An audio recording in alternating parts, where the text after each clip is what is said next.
approaching inclusivity can feel intimidating because you don't want to do the wrong thing. I think if you approach design choices with authenticity and with listening to the, people, hearing authentic experiences and bringing those into the design process, if you make a mistake, it's going to be okay. Welcome to The Future of, a podcast by Fresh Consulting, where we discuss and learn about the future of different industries, markets, and technology verticals. Together, we'll chat with leaders and experts in the field and discuss how we can shape the future human experience. I'm your host, Jeff Dance.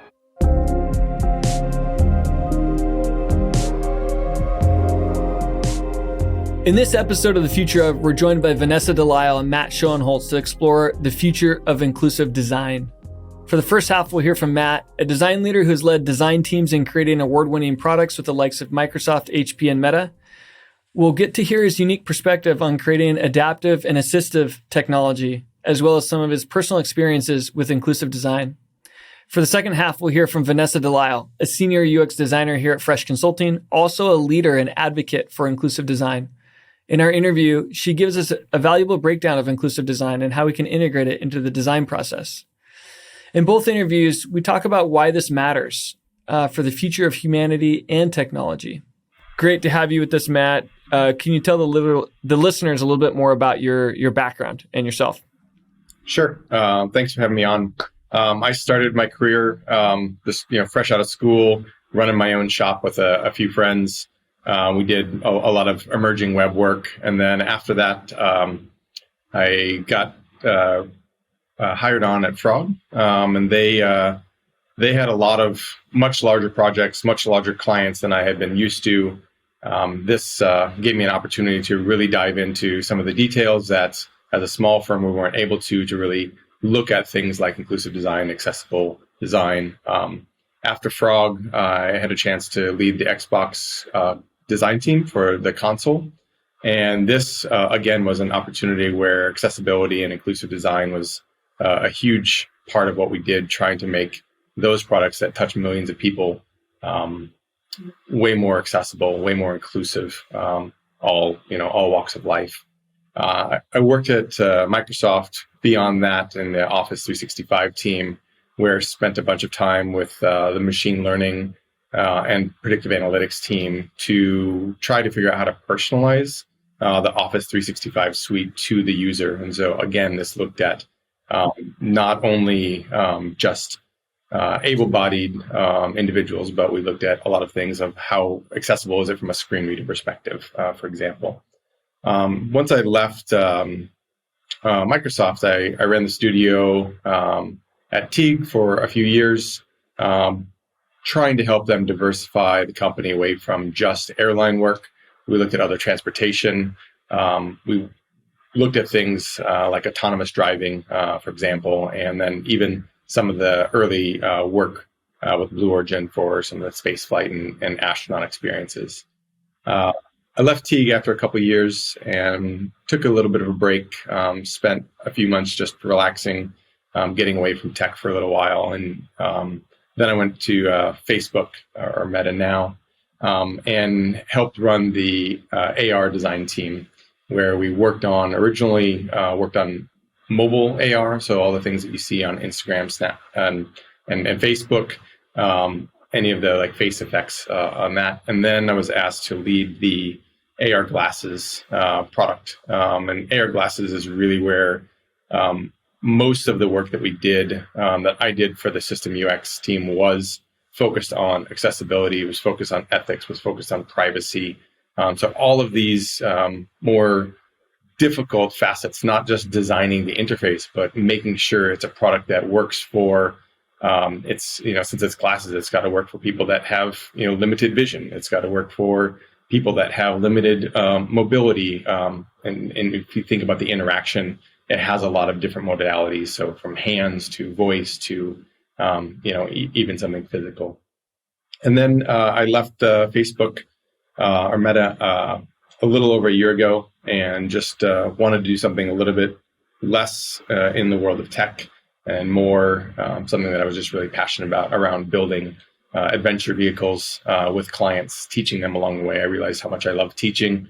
And so it goes back, like I've just been a designer for all these years, and design is always a thread. And I realized that I was able to teach accessible design when I was at Frog to a lot of the younger designers. Did so again, mentoring people at Meta. And then now I get to continue to teach clients that I work with. For you, what is inclusive design?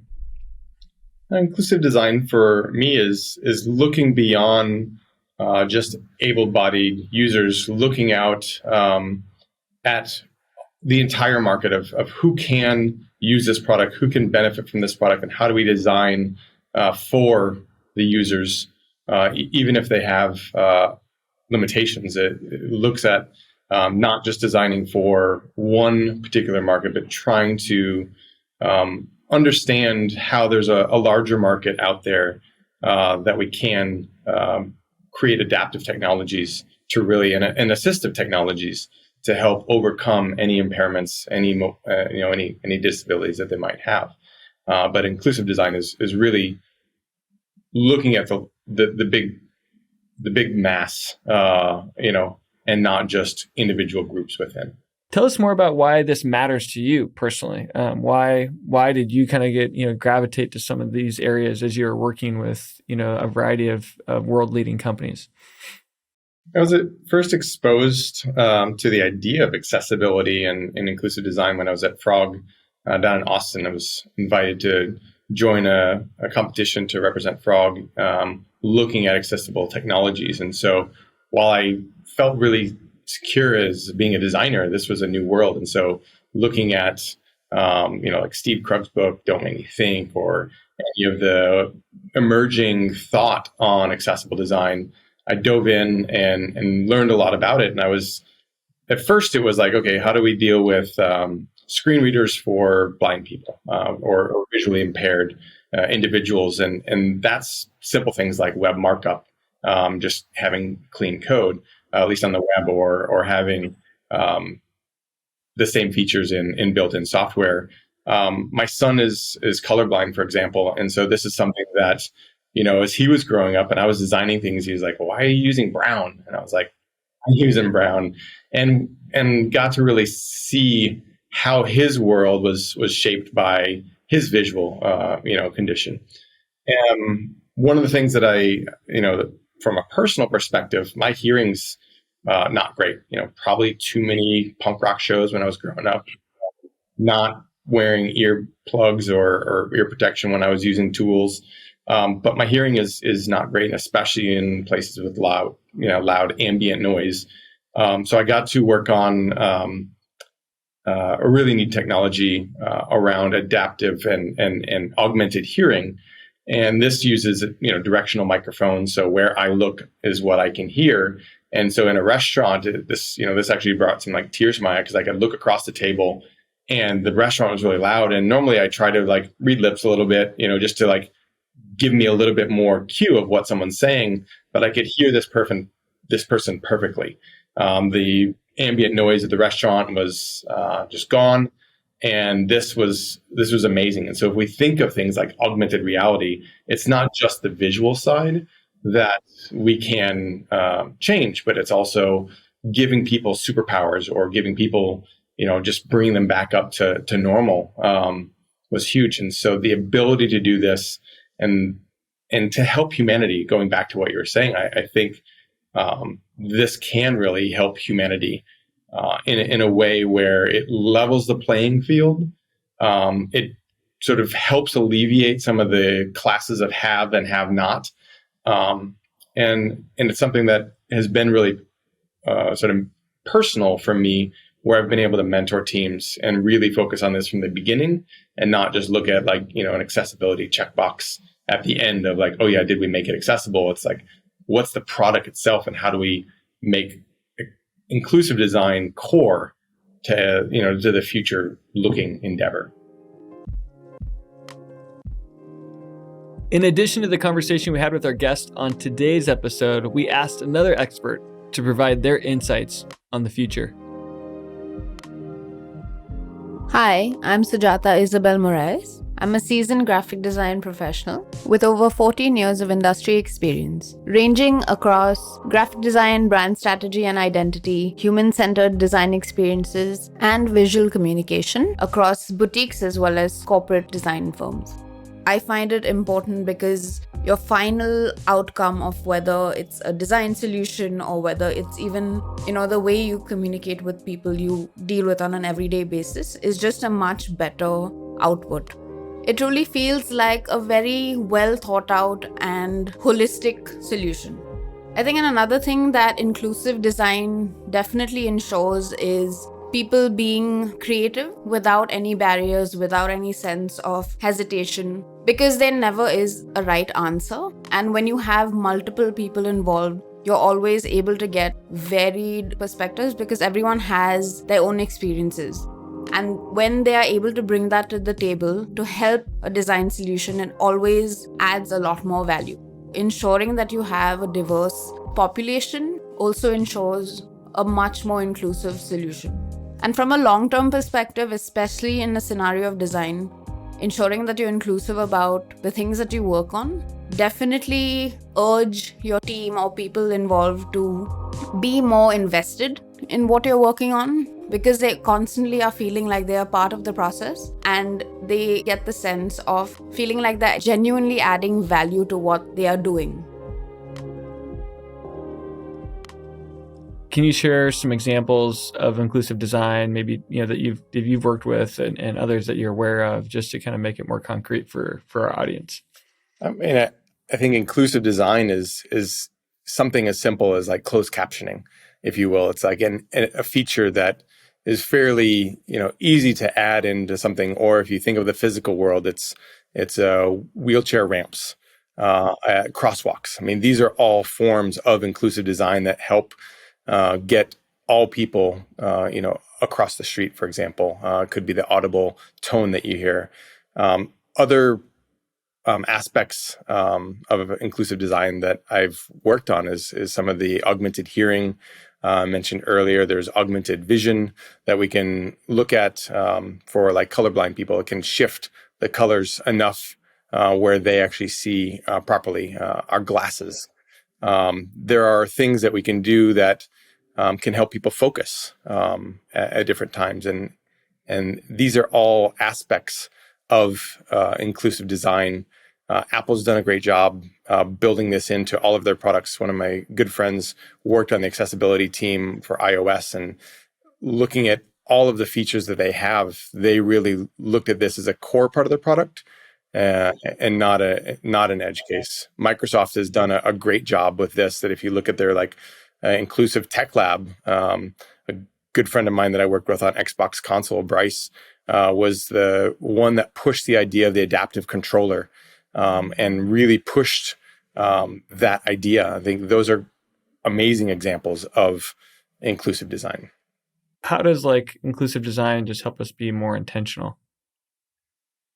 I think if inclusive design is a core part of the design process, again, not something that happens at the end, but happens throughout, it gives us the opportunity to pause, to consider, and to look beyond just the feature that we might be doing, but how does this feature play out for people of varying abilities? How does this product work for people that might have an accent? If you think of voice recognition, it's built into every product now.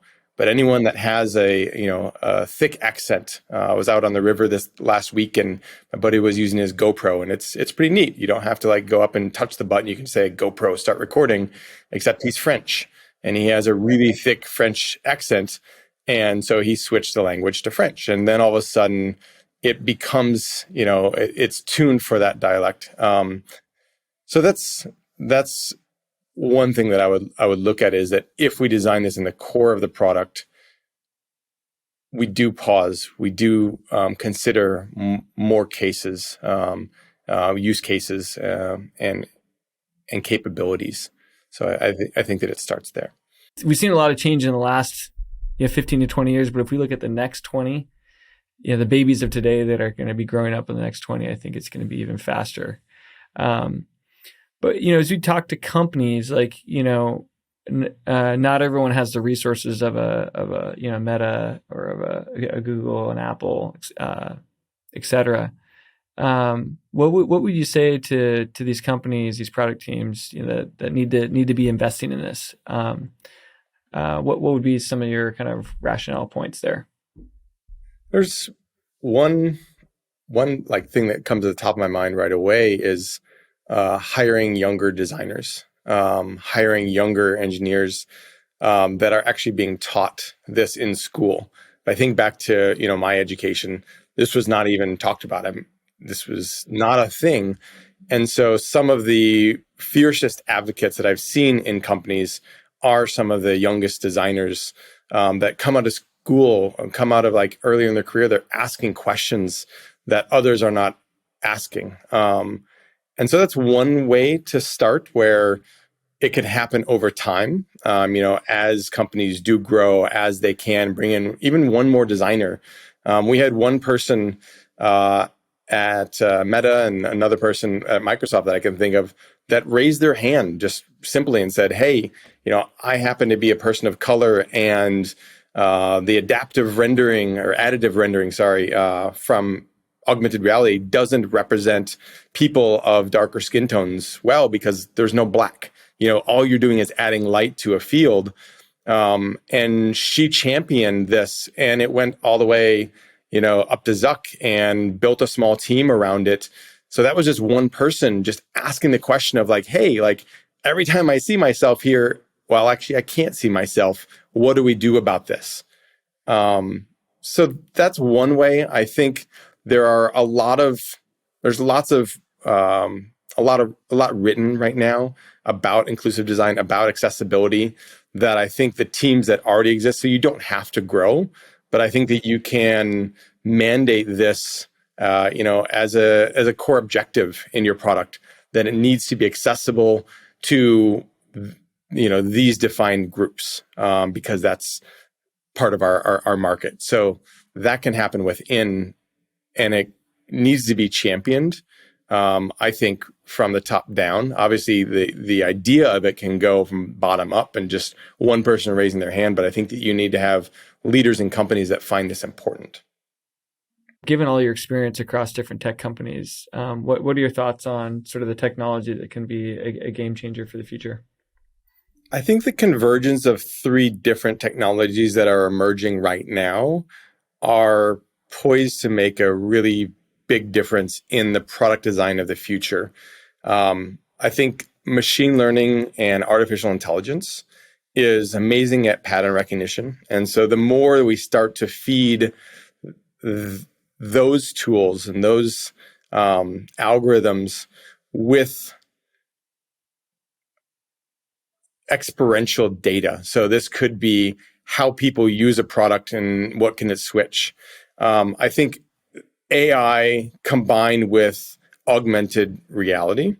Augmented reality has a goal in a way of getting people back into the real world and not just interfacing with the world through small screens and screens that require touch and screens that pull our focus away from the world. And so I think the more that we can combine augmented reality, artificial intelligence, inclusive design into products, the better we will be. And I think that it's not just the pattern recognition of artificial intelligence, but if you think of like what DALL-E is doing or Midjourney and how we can start to compose imagery even on the fly, this can go a long way towards something that not every use case was originally designed, but we can actually have use cases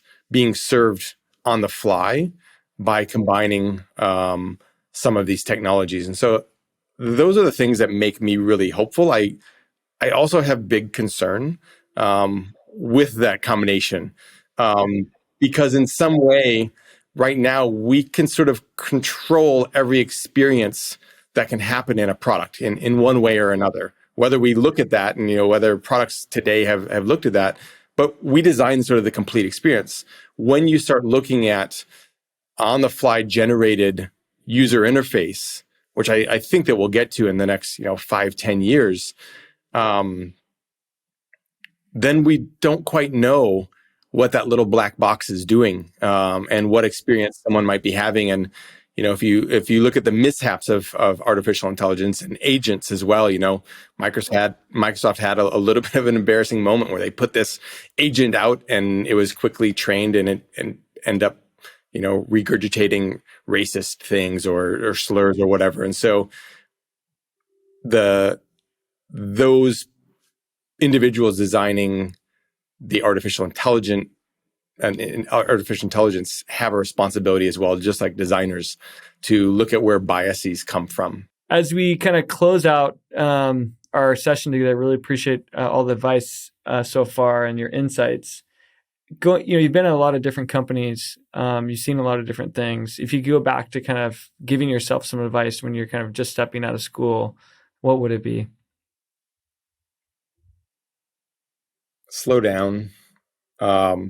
Be more thorough. I think young designers come out, and I was definitely guilty of this, of like, okay, what's the trendy style right now? Or what's happening? And we've gone through like Web 1, Web 2, and you saw everything move from like really skeuomorphic design to really flat design. I'd want to really give myself advice to think about the larger world out there, to go travel more, to see cultures, and to spend more time researching, rather than just jumping, pen to paper or start pushing pixels right away. It's really understanding who the users are, at an emotional level, as well, before we just start designing. And so I think one other aspect that I would give, other bit of advice I would give myself is start prototyping from day one, because as soon as you start prototyping, you start learning what works and what doesn't work. And as soon as you have a prototype, you can start putting that in the hands of users, and you get so much valuable feedback early on. And so don't worry if it doesn't look great. Don't worry if it isn't done. Just get it into the hands of users as quick as you can, and you'll learn more and be more efficient with design in your process than you could not having that information. Matt, it's great having you here. Really appreciate your wisdom, some of your insights, your experience, and I know the users will too. Any closing thoughts on inclusive design before we wrap up? I just want to thank you again for having me on, and I think it's wonderful that you guys are focusing on topics like inclusive design, because the more we can sort of tell the story, the more we can get the importance of accessibility and inclusive design out there to more and more people that are in a position to design and produce products, the better that humanity will be. And so I think this is a really important topic. It's not just edge cases. It's not just a cost added, activity. It's something that will produce better products that are a joy to use. And so thanks for bringing up the topic. So Venessa, it's great to have you on the show. You're a senior UX designer here at Fresh Consulting, been here for 6 years. And I know you have a diverse background in product management, in teaching, and even journalism. Can you tell us more about your background and kind of what led you to being passionate about inclusive design? Yes. So you're right. I do have a very diverse background. Started my career in teaching, and I spent about a decade teaching in the United States and also in schools across the world, really.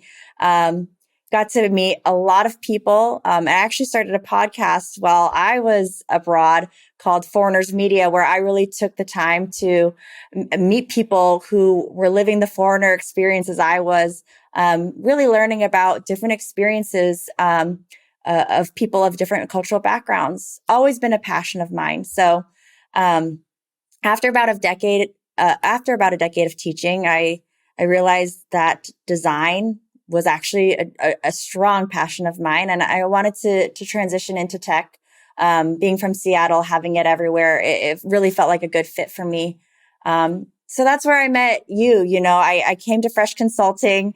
It's been a great 6 years at Fresh Consulting. And in that gotten experience as a project manager, a UX product manager, and then now to most recently a senior UX designer.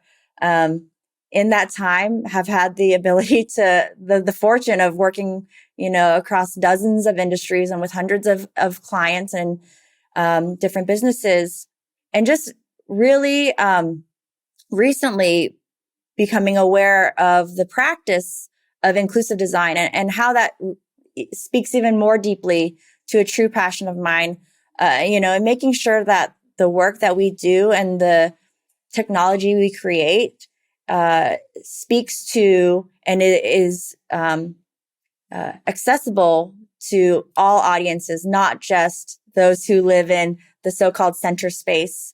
Something that can be, so that's why inclusive design is the approach to get there, and something I'm noting is so important and bringing to the practice of UX design. So for the listeners, let's start with some of the 101, and then let's kind of delve into the future a little bit, and then I'd like to get a little advice from you as well at the end. So to start with, what is inclusive design? Yeah, great question.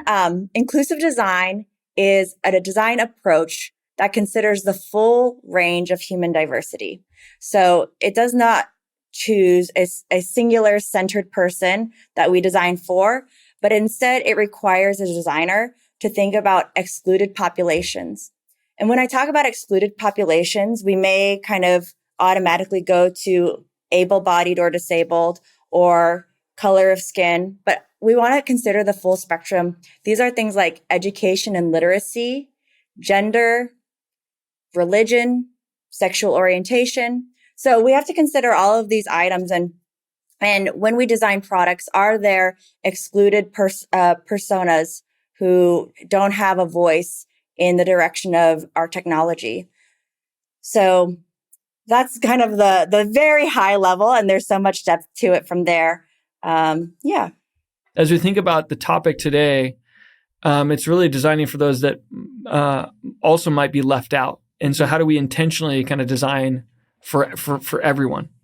And actually, as you were speaking, there is an important distinction that I think should be made here. Inclusive design is not designing for everyone. And so the practice of inclusive design, it is fairly new. So I will say, are there straightforward processes that folks can follow? No, they're still being defined by design teams. So in some cases, it's about finding an excluded persona. In some cases, it's about designing for a specific ability or disability. And the important note is when we have an inclusive lens to our design process, it's about being specific and intentional about finding an excluded person or population. Designing for that exclusion ultimately creates more opportunity for people who are outside of that center space to be brought into the product.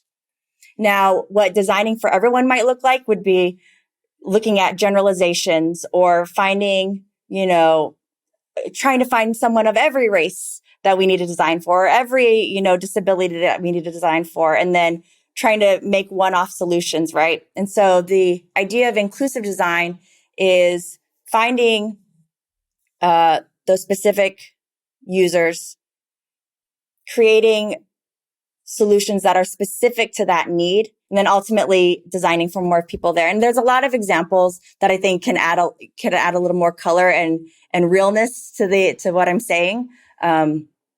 But that's the nut of it. Like really considering a range of perspectives versus just designing for, let's say, the majority. Mm-hmm, mm-hmm.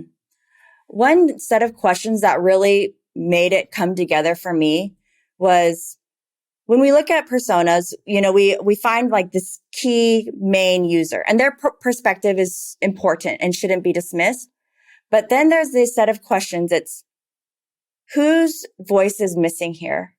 Who has the most to lose? And who is being excluded just ultimately from these design decisions? So I like to give this example. I was working with a team member, and I was kind of showing her examples of inclusive design. And she said, well, on this project, we made our persona around this user who has been in the industry for 30 years. It was an application that would support police in identifying criminals, kind of just as a very high level. And so they centered someone who was, been in the industry, who had been a career cop for 30 plus years. And I said, well, let's rewind. Let's look at these questions and who has the most to lose? Whose voice is missing here? Well, we know that folks in law enforcement, it's typically a career path that's generational. So potentially we're centering someone whose father or grandfather was in criminal justice. So maybe the person we need to be thinking about is someone who this is their first, they're the first person in their family who got a college degree. They are supporting a multi-generational home on this singular income. Maybe the people in the house that they live with aren't English speaking. And so thinking about that person probably has the most to lose. They might not have all of the lingo and, terminology down that someone who's been in the career for 30 some years might have. We need to make sure that that person has just as much ability to operate well with the platform as any other officer in their field. Tell us more about why this matters to you. You mentioned, some of your history prior to coming to Fresh and being here for 6 years, but tell us more about like why this topic was really important to you. So inclusive design is important to me because I think as I've gotten to know more people around the world and learned to empathize with their experiences, I realize how many exclusive experiences we have.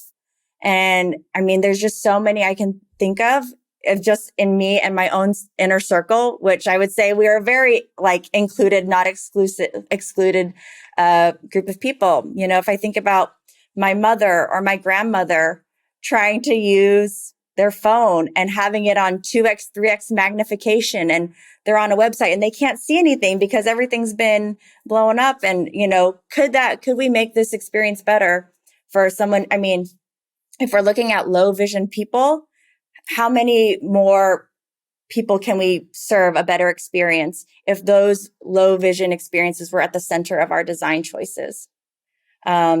I also, an example that I love looking back on is meeting this woman, Marlena. There's a restaurant in Burien where I live that's named after her. And my husband and I went to the restaurant one night and we got to meet, this is Marlena. The restaurant's named after her. We sat with her. We had wine all night. She was blind. And what she did was she kind of pulled out her, she was just talking about her life and her experiences and her lived experiences with us. And the fact that the screen reader and Uber have completely changed her life. She's like, the independence I get from Uber and my ability to just navigate and get to wherever I want, it's complete. And, she was, I believe in her 70s when we were talking to her. So she, she just had her and her husband with her. So the independence that she was able to gain through technology, that's something that's always stuck with me. And, in being in a design career, realizing, well, how many times have I centered someone who uses a screen reader in my design process? This is something that it feels like a miss and feels like something that, wanting to remedy and a responsibility that I take seriously, in the design process. Can you share some more examples of inclusive design that people might be familiar with or that could help people understand it better? Sure. So I think a good way to start would be to look at an example of exclusive design. And so we think about face recognition to open your phone, right? I think for a lot of people that felt like such a huge advancement in technology. The fact that you could just look at your phone and open it up. Well, what a lot of people were faced with was the fact that when they would look at their phone, and I'm talking specifically about people of color, people with darker skin tones, multiple people were being able to open other people's phone. So what the problem was that people with darker skin tones were not brought into the design process. They were not looked at in user testing. And therefore, when that technology came out, it immediately excluded a huge, population from interacting with the technology. So what Google is, I feel like, a company that I've learned a lot from on this topic. They've got a pretty robust inclusive design process at their company. And so I've been able to learn a lot from them. Their Google Assistant is something that they've been able to share some of their learnings on inclusive design from. So they have a new look to talk feature. They made sure that when they were doing that, people of all colors were included in the testing to make sure that it would actually respond to people with various skin tones. Also, another feature of theirs is that they don't label names or voices as female voice or male voice. It's just voice 1 and voice 2. One is a higher pitched voice and one is a lower pitched voice. But I think being able to see labels that don't give the binary automatically removes the barrier of, well, I'm not male or female if you're a non-binary person. And that's also an example of inclusive design, just in that one piece of technology. You mentioned skin tone, and it made me think of a few things. One is my daughter Milan has a black Barbie and a white Barbie, and then we have Band-Aids of different colors. Mm-hmm. We also have emojis of different colors. From a skin tone perspective, are those examples of more inclusive design? Yes, those are examples of inclusive design, and including things. Looking at the nude Band-Aids, you'll start to see makeup and clothing are also adopting this of taking away the nude label from peach tones and using different methods to label colors. Thinking about inclusive design, about how we consider inclusivity becomes even more important for the future, because we've seen both sides of technology and how humanity rolls through with that technology. And so there's these amazing things and these really hard things. But that comes back to how do we help the future be better, right? How do we design with more intent? And inclusive design seems to strike at the center of that focus. Definitely. I agree with you. And it's so bizarre. I think an approach that I like to have is believe that everyone is doing the best they can with the information they have. I think that's a really helpful way to navigate life. And sounds empathetic. Yeah. Yes. However, even with that perspective and that mindset, we behaving poorly. And so what I mean by this, where I'm going with this is, when we talk about seeing the best of people and the worst of people, I think about Airbnb and something that they had to design through and think through. A couple of years ago, there was this movement, and I don't know if it's still prevalent. I remember hearing about it a couple of years ago. It's Airbnb while Black. And the idea was that someone would request a reservation. A Black person would request a reservation and it would get denied. So they would have a white friend or coworker make the exact same reservation and it would get received. And so I just thought of that with the community and the way that, we can be so inclusive or divisive. And so I know that Airbnb brought people in specifically to work through this problem to say, we want to be an inclusive environment. How do we make sure we continue to design to make sure we're creating inclusive experiences? And one of the key things that they did was bring in an inclusive team. So it's not always only about the output, but it's also about the team and making sure all the voices or excluded voices are brought into the process, and not just from a observing or, bring you in for a moment and let you go, but to be a consistent voice and kind of guiding part of the design process. That sounds like a good practice. Having the quantitative aspect, also probably the qualitative aspect as you're thinking about design. If you were to talk to like a business leader on some of the return on investment of spending more time and being more intentional about inclusive design practices, what would be some things that you say to them? Yeah. Well, definitely. I know I've said it would take more time, but ultimately, the ROI is that it's a time-saving exercise. The idea being that if you are using the inclusive design process from the very beginning, then when you ship your product and you market your product and it's out in the world, you're not needing to go back to make workarounds. Oh, we realize there's actually a decent market segment that we've missed. And so now we're going to go back to the drawing board and go through another design iteration. So the idea is that you actually save time in the long run. Also, I think there's something to be said about when you meet an excluded population with inclusivity and kind of show, hey, we hear you, we listen to you, this is actually for you, you're immediately building brand loyalty.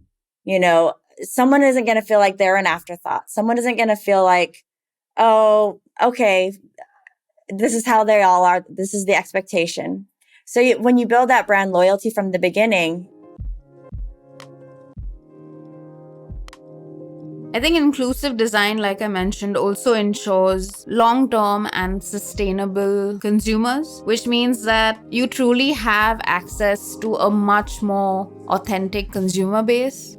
People who will actually add value back into the products that you are putting out into the market, whether it's, a kind of garment or whether it's a kind of technology. If people are truly invested in what you choose to put out, you will get authentic feedback, which means that at the end of the day, you are able to put out a better product because you're getting on-ground actual feedback from people who are using the product. And again, it's not like influencers where they will sell anything they're getting paid to sell, but it's actual people using your product and giving you feedback to make it much better, which you can then over time ensure that you are investing back in that solution and ensuring a longer timeline for your brand. The other thing inclusive design, I think, also ensures in your teams, in your companies, is the push of constantly trying to innovate, constantly trying to grow, whether it's as people or whether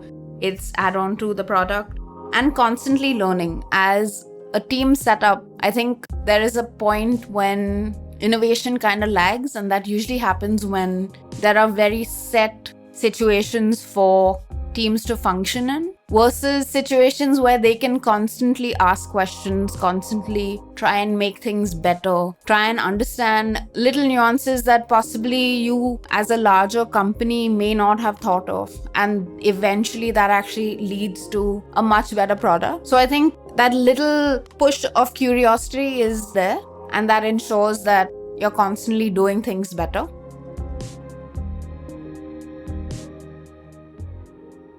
As we think about the future, I've read different books on the maker community and this trend of mass customization. We had sort of like mass production. And then now with how things can be made, we have this issue of this opportunity for mass customization where you can do a lot of customization. It seems like that trend could pair with, inclusive design. But when we get to like mass production, it seems like that's where we have to be even more intentional with things that are going to hit the general audience. They don't exclude parties that are important to the user base, and also maybe to your point to the company's revenue potential, right? It's like, and so if they're saving time and being able to hit a larger user group because they've configured the right things, or they've been more sophisticated in how they're connecting with their various audiences, then they could be even more competitive. Your note right there about mass production also got me thinking about an example from the fashion industry that I'd kind of read about recently, that I think it all kind of connects. It's all about sustainability and inclusivity and the future, right? Which I think is just a great place that we're going. The idea that, so this company was making real life avatars. So if everyone could have an avatar that looked like them, and we had fashion brands creating clothes in the digital space, right? Then everyone could get an idea of what a piece of clothing would look like on them, in their body, in their environment, if they, are using a wheelchair, or if they are missing a leg, or if they, want to wear an oversized clothes because that's the style that works for them. They don't have to imagine what an item would look like based on a model. And then there's the idea that because we don't know what we look like, consumers will buy 2 to 3 items of the same piece of clothing, but in multiple sizes, just to get the one that fits them. And so the production cost, the shipping cost, this is a really cool way that inclusive design can really impact the fashion industry and the overproducing that we're seeing there.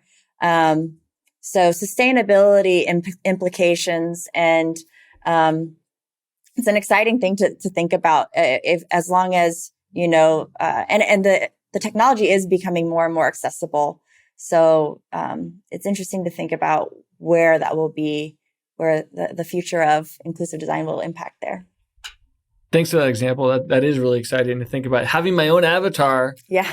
I'm going to go try on like 20 pairs of sunglasses and a whole bunch of shirts. And if it's close to me, then maybe, I don't have to order 3 of them. Yeah, that sounds really promising. Let's think about the future a little bit more and shift just a little bit. As we think about the future, how do we know we're going to have gotten this right? Any thoughts on sort of hey, this is an important trend. How do we know hey, we're hitting this right? That's a good question. I would say there's one thing. The first thing that came to my mind was, first, don't be afraid to make mistakes. I think, a lot of, approaching inclusivity can feel intimidating because you don't want to do the wrong thing. I think if you approach design choices with authenticity and with listening to the, people, hearing authentic experiences and bringing those into the design process, if you make a mistake, it's going to be okay. But yes, 100%. And I think that's also something that we've learned with agile design is, make a decision, try it out, learn from it, and continue and get better and better. So what does inclusive design look like when it's done right? I'd say it looks invisible. When you try to think about, what are great examples of inclusive design? Hopefully a lot of them are invisible because we've solved a problem that now serves the greater population anyways, right? So I'd say business leaders could look at it and understand, how much did I spend to get this product off the ground? How many people are buying it? I think that's a pretty objective way to look at, is my investment in inclusive design giving me the return? The population right now is super aware of the choices that they're making in everyday life, whether it's a purchase or whether it's the community that is affected by their purchases or whether it's the physical, social setting that they are choosing to be in. So I'm hoping that inclusive design would ensure smarter and better design solutions that are more crowdsourced, that are more feedback driven, and of course then bettered through technology. I'm also hoping there would be a clear shift in how teams function and really look at the solution or even the way they work in a more cohesive approach. Whether it's investing or incubating multiple high-functioning collaborative think tanks in a truly diverse manner. And of course, leaders who have the vision, leaders who have the insight to let their team members constantly ask questions, not be afraid to think out of the box, not be afraid to suggest things that may not be the norm. And lastly, I think being able to run an agile team with an inclusive lens. Can you think of any examples of inclusive design that are like blown your mind? Like, wow. Yeah. So I think something we said was, inclusive design should be invisible. And so it's hard to choose something that's, blows your mind. But recently I did see something that actually blew my mind. And it was the idea that there were, in the medical field, models and diagrams, visuals of reproductive organs and babies that were in darker skin tones. And I never realized that this was like astonishing for the field, because I'm so used to my own skin color, and every medical diagram I've ever seen is a person with my skin color. And then kind of going down the rabbit hole of that a little bit, you learn that Black women are 3 times more likely to die in childbirth than white women. And you have to wonder, are the fact that doctors are able to empathize and picture and practice on light skin tones their entire education, does that have an impact on Black women who are going through childbirth? So I think the fact that a team or a designer or, just someone said, this isn't right. We need diverse skin tones here. We need to see infants in the womb who are Black infants. I think that blew my mind. What advice would you give to your kids in the future about being more inclusive, or maybe even to your grandparents? One or the other. Interested in your advice there. I feel really lucky to be in Seattle and to be, I feel like surrounded by other parents who want to approach inclusivity with their kids. I think it's important to let your children know that there are different skin tones, and that because of that, there may be different ways that person operates in the world, whether it's because of their culture or because of the way that other people are imposing their views onto them.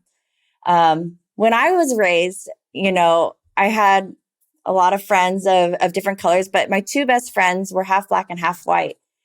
And when I was about 8 years old, it was embarrassing. My mom said to me, I never would have been able to play with your friends because of your different colors. It's really cool that you have friends who are different colors. And I say it's a little embarrassing because it wasn't until that point that I realized that they were different skin tones.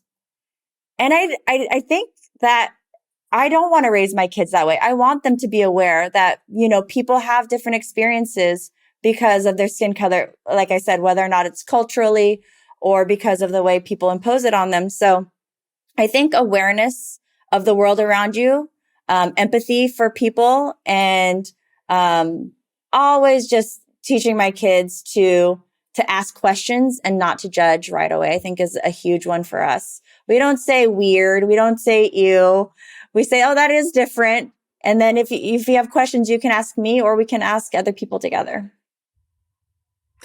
Thanks for the advice. I have kids as well, and so that's helpful. I also grew up in Seattle, and my best friends were Asian. My first girlfriend was Black, and if you grow up in some of these climates where it's more natural, then maybe it's not even perceived until it's called out. But I think that nonetheless, we all live in our own worlds with our own perceptions, and we're all missing the broader picture. So it's been great to have this conversation about how we can design the future with intent. The future is all this amazing technology across these different verticals and markets, but together, how do we design holistically with intent? This principle of inclusive design really resonates as we try to get it right, in the next 10 or 20 years and reflect back and be like, hey, we learned from the last 10 or 20. That last 10 or 20 changed us.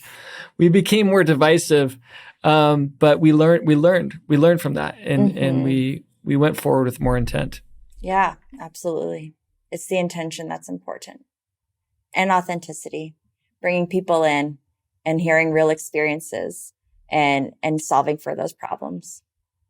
Great to have you with us, Venessa, to kind of get your insights and to hear your passion for the space as we work together on building an even better future. Jeff, thank you so much for bringing me. It's been a pleasure to talk about this. I feel like I could talk forever about it. So I appreciate the time and the platform. It's fun. Thank you. Take care. The Future of Podcasts is brought to you by Fresh Consulting. To find out more about how we pair design and technology together to shape the future, visit us at freshconsulting.com. Make sure to search for The Future of in Apple Podcasts, Spotify, Google Podcasts, or anywhere else podcasts are found. Make sure to click subscribe so you don't miss any of our future episodes. And on behalf of our team here at Fresh, thank you for listening.